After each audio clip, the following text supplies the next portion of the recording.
Update रहने के लिए हमारा चैनल सब्सक्राइब करें और नोटिफिकेशन के लिए बेल आइकन दबाना न भूलें। प्राइम 18 न्यूज चैनल अब नेट विजन केबल नेटवर्क पर 707 नंबर पर उपलब्ध। 2, 3 मेरे सामने पटना में उपस्थित हैं बिहार प्रदेश लोक समिति के वरिष्ठ सलाहकार इंजीनियर महेंद्र यादव। ये राष्ट्रीय सामाजिक सुरक्षा संगठन के राष्ट्रीय अध्यक्ष हैं। इन्होंने 4 पुस्तकों की रचना की है। उन पुस्तकों के शीर्षक और नामकरण के संबंध में हम जानना चाहेंगे और उन 4 पुस्तकों के लक्ष्य और उद्देश्य के बारे में बताया जाए। इसको पकड़ लीजिए। भारत की आज़ादी जिस उद्देश्य से किया गया, जिसने हमारे आज देश के आज़ादी के लिए लोगों ने जो कुर्बानी दी, और वह उद्देश्य अभी तक उसका 20% भी पूरा नहीं हो पाया। आज भारत को 75 वर्ष आज़ादी का हो गया, लेकिन भारत अभी भी पिछड़ा हुआ देश है। गरीबी है, शिक्षा का अभाव है और मजदूर इस देश से दूसरे देश में भी पलायन कर रहे हैं और नौजवान पढ़े लिखे लोग भी दूसरे देश में जा रहे हैं। हमारे देश के जो जयप्रकाश नारायण संपूर्ण क्रांति की घोषणा की थी, जिसमें सप्त क्रांति था, उसका कुछ भी उद्देश्य नहीं पूरा हुआ। जिस समय में गैर कांग्रेसी सरकार बनी और मोरारजी देसाई भारत के प्रधानमंत्री हुए, तो जयप्रकाश नारायण की जो घोषणा की थी, उन्होंने एक कल्पना कहकर उसको ख़त्म कर दिया। वो भी सरकार 2.5 वर्ष से ज़्यादा नहीं पड़ा।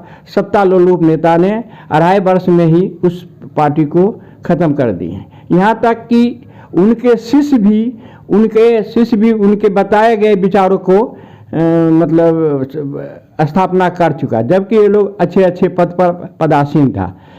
ये जयप्रकाश नारायण की जो संपूर्ण क्रांति थी, उन्होंने जो भारत के रेल मंत्री थे, उन्होंने गाड़ी का नाम संपूर्ण क्रांति रख के उसको गाड़ी में बंद कर दिया गया।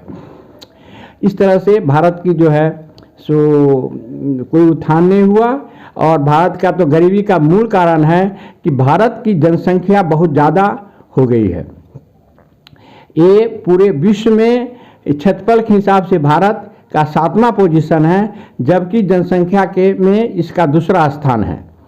इस तरह से हमने इसी के अवध में हमने राष्ट्रीय सामाजिक सुरक्षा संगठन की स्थापना की है और 4 किताब भी मैंने लिखी है, जिसमें बारी समृद्ध भारत का पहला किताब है चंद्रकला कविता है। दूसरा है अंधकार से प्रकाश की ओर और तीसरा है कृष्ण प्रेम योग और चौथा है समृद्ध भारत का निर्माण। तो इसी उद्देश्य से हमने 4 किताब की निर्माण की, जिसमें भारत की जो है माने जो सौंदर्य जगह है उसकी चर्चा हमने की है कि भारत में इतना भारत कभी इतना धनी था और इतने धार्मिक लोग थे। उसके आधार पर मैंने धर्म की भी चर्चा की है और विकास की भी चर्चा हमने की है। इसी उद्देश्य से मैंने किताब का निर्माण किया है। इस किताब का उद्देश्य क्या है? इस किताब का उद्देश्य समाज में क्या संदेश देना चाहते हैं? इस किताब के माध्यम से इस किताब के माध्यम से हम यही संदेश देना चाहते हैं कि जब तक मनुष्य आर्थिक रूप से संपन्न होगा, तब तक वो धार्मिक नहीं बन सकता है। जब तक गरीबों को अर्थ की दिक्कतें होगी, अर्थव्यवस्था मजबूत नहीं होगा, तब तक मनुष्य धार्मिक नहीं बन सकता। मनुष्य के जीवन का तो मनुष्य का जीवन का तो ये धार्मिक होना ही उद्देश्य है। इसलिए मैंने धर्म पर भी चर्चा की है और 4 किताब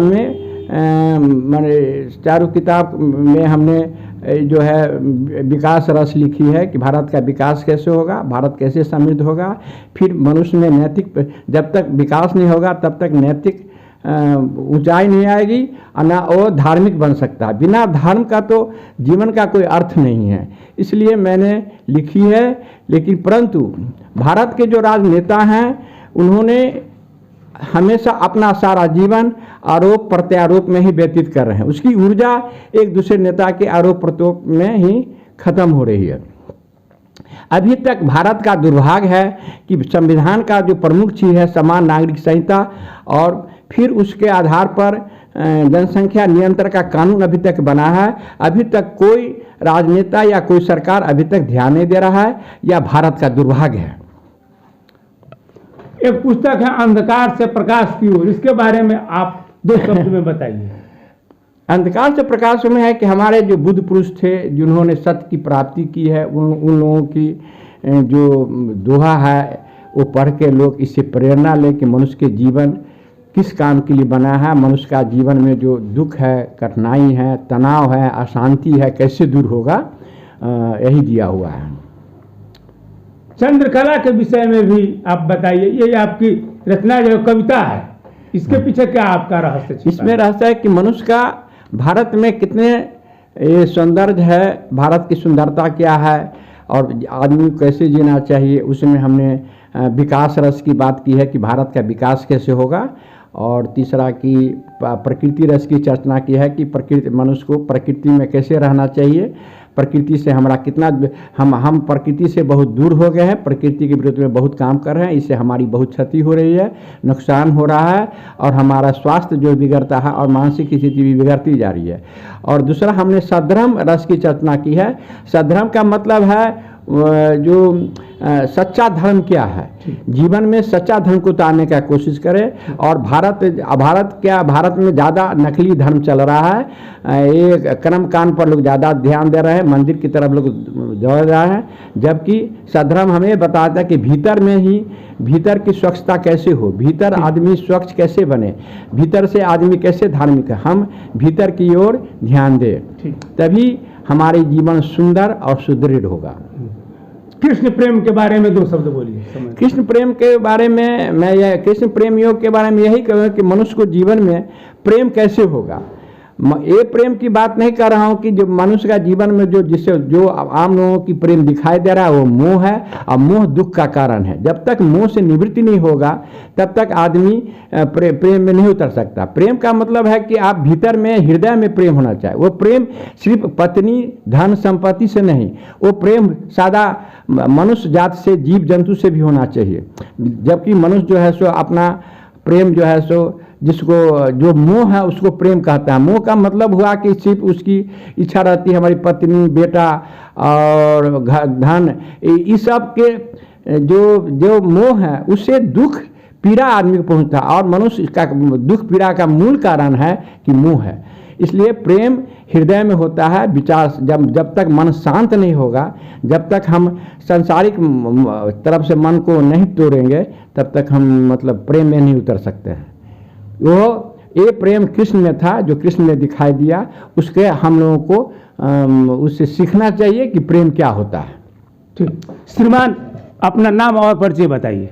मेरा नाम हुआ इंजीनियर महेंद्र यादव और मैं पटना में रहता हूँ, वरुण कॉलोनी में, गोला रोड वरुण कॉलोनी में मैं रहता हूँ।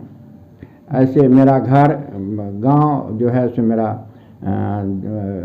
पोस्तापुर गांव है और प्रखंड की ऊटी है, जिला दरभंगा है।